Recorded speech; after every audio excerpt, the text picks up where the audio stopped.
What's going on, guys? Welcome back to another video on the channel, and today we will be talking about the FIFA 22 best custom tactics, formations and instructions you can use to take your team all the way up to the elite division. I personally use this, and in my opinion all these tactics have worked out for me really well. It did take me a lot of time to start off with my YouTube come FIFA 22, but I hope it's worth the wait. But without wasting any time, let's just straight away get into this.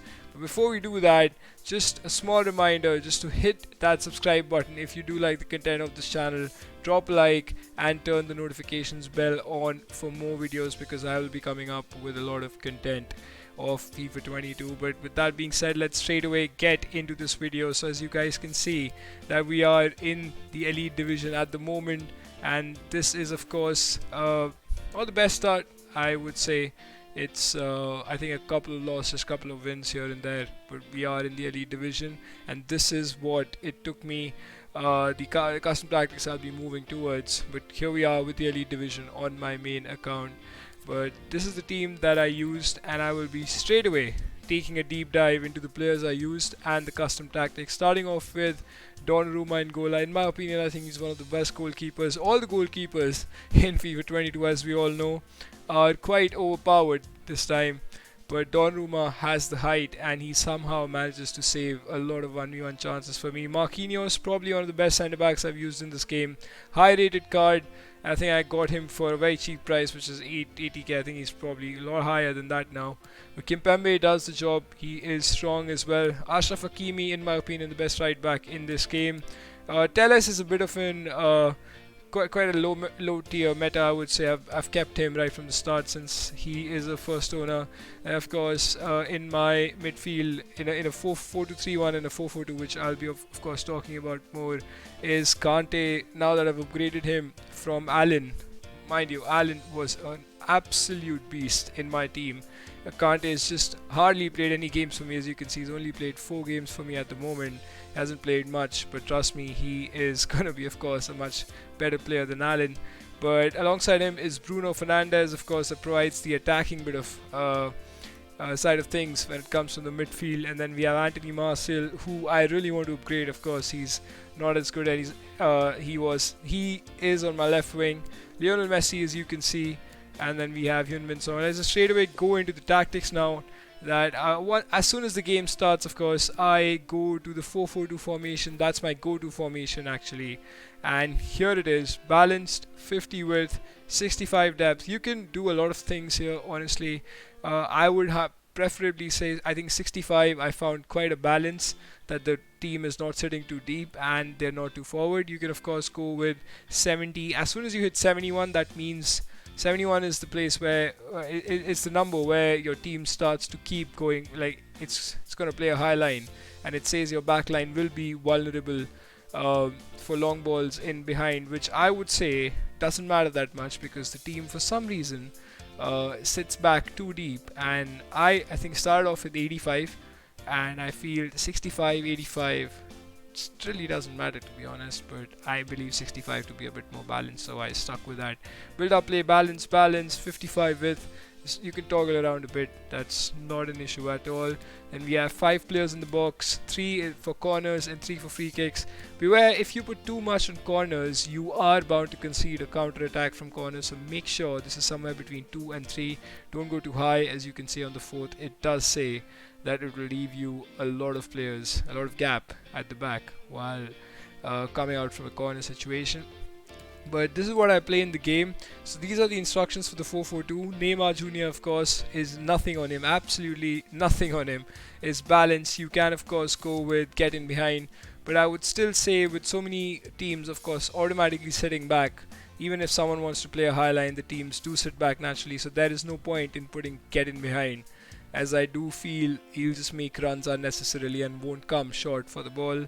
For Heung-min Son, of course, I don't keep anything. Again, it's just nothing. You could put actually stay forward on both these strikers, but they do come in clutch when it comes to a bit of defending as well, when they're moving together as a unit, as FIFA 22's defense mechanism says.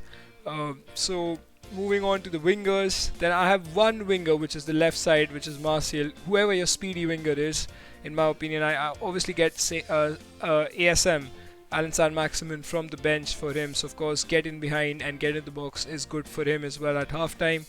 But even Martial does the job.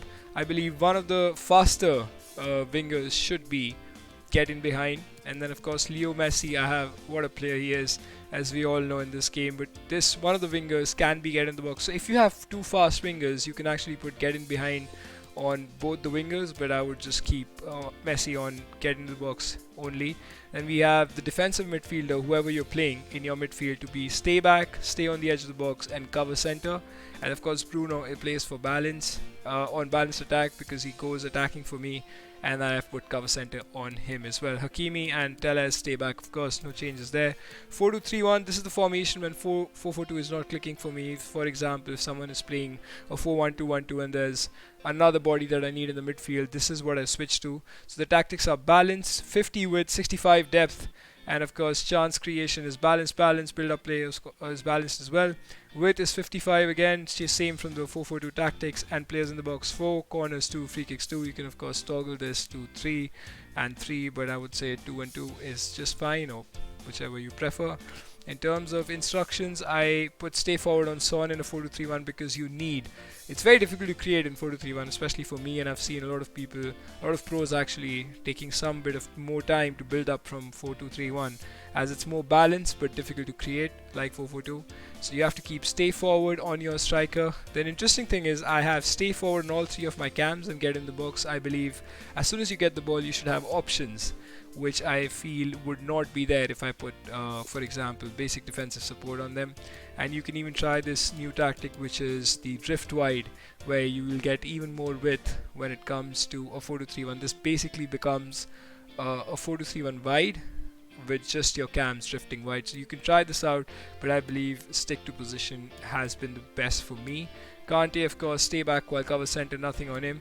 The thing about this is that I put cut passing lanes with the second man press, I believe, and the way that players cover positions in this FIFA when you use that particular defensive tactic is that they come automatically in position, and you can use that press to basically stop those attacks. So I believe cut passing lanes on Bruno is really good for me, and he is of course on balance because he is the one going forward, cover center, and of course stay back on everyone. The other two formations, of course, 4-2-3-1, it's the same.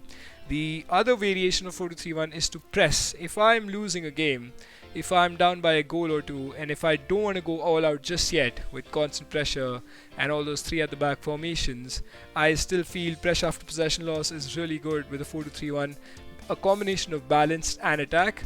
And this is like 50 width, 85 depth, balanced, direct passing in this one, as it says that your players makes runs into spaces behind the opposition's backline. Strikers who are good with fast attacking positioning attribute are the best at this tactic. So you can try this out in a formation where you're about to put pressure and you want all your players going forward. Then you have 55 width, you can increase this to 60 as well, but I think 55 is just something standard that I would say has worked for me. 4, 3 and 3, you can of course increase this to 5 or 6 when you're down. Of course you need goals, you want more players to going forward. Then of course same for the 4-2-3-1 that I just showed, literally no changes in these tactics, it's same as the 4-2-3-1. The last one of course is the 4-1-2-1-2 narrow, where you feel that you are down by a couple of goals, then you take this 75 to even 100. 75 is just a very random number I've put in there, but trust me, when I'm losing, I take a pause and I push this all the way up to 100, and it basically stays there with all my players going forward. The good thing about this is something which I'll talk about now with the instructions. So this is 50, 100 depth, 50 width, pressure after possession loss, build up play. You can do this as actually you can do this fast build up and direct passing. I think that's the way to go. This is when you're losing and you're down by 3-4 goals, or you can just keep it balanced to just go for those 2 goals. I mean, you get my point, right? You can of course decide between yourselves, and it's the width is 50. I would suggest not to keep width a bit too high when it comes to a narrow formation, because it's a narrow formation. You want all your players to be narrow and attacking right from the center, going all at it.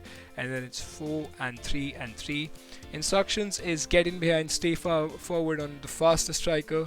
Heung-min Son, of course, on the other striker is stay forward. And then we have Leo Messi, stay forward, get into the box. This is my cam, and this is like a position that has to be on stay forward. I would highly recommend not to keep balance on this, because you need that trio up front. You need those 3 people going at it in there, and then you have N'Golo Kante on stay back out center, the DM, who just stays put in front of the defense. Then you have Bruno Fernandes, who's a bit of an attacking midfielder that can stay on balanced attack, or even get forward, or even get into the box. This is what you can change with, toggle around with the attacking midfielder. And then, but cover wing is important, because the reason why I'm saying this is because my fullbacks are on balanced attack, so they are always pushing forward. So whenever they leave gaps, then this is the midfielder. This instruction says to defend the open wing if teammate isn't marking, so automatically that player will try and close the gap on the wing back positions when you're off the ball, when you're facing possession basically. And the other CM in this is get forward, get in the box and cover wing, which is Anthony Martial for me. And that can be one of your strikers, one of your attackers, or someone, I don't know, like a position, a cam position basically is, of course, a player like Bruno, Goretzka, Marcus Llorente. All these players can play, and of course, and any other attacker like Martial. And yep, balance attack on both the fullbacks I believe is very good, because they keep bombing forward. And this is something, another thing to add to this is you can put constant pressure as well. Constant pressure works really well this year again. I believe it's really effective, and this will help you press a lot more than pressure after possession loss, but you can choose between this. But then again, you can toggle back to 75 and move around as it is. And yeah, I think I'm going to save these changes, and I hope you guys do the same, because these are the tactics that I've used to get to the elite division. I'm still using them, still trying to figure out the best tactics. So of course, as soon as I see better tactics, I will keep you guys updated. But once again, thank you so much guys for watching. But before I do end the video, I'd like to highlight that there is a trading Discord called the ZTM Trading Discord, which you can see the pop-up on your screen right now, which basically shows what is the Discord is about. It's about making millions of coins through a legal way in FUT, and it is a Discord within India. So if you are from India, if you're watching this video, or even from abroad and you want to join a Patreon service, do check them out. I will drop the link of the Discord Google form in the description below, which you can fill up and use my reference to enter the Discord. And it's really good. People are making millions and billions of coins with the Discord, and it has helped me trade a lot more, because I couldn't upload those many FPs as I wanted to as a competitive player. But they've helped me to build this great team, and I hope they help you guys too if you do join their Discord. But thank you so much guys for watching. Once again, do hit that like button, subscribe, and keep the notification bell on for more videos that are going to be coming in. Take care of yourselves, keep grinding, and I will see you guys for the next video. Bye bye.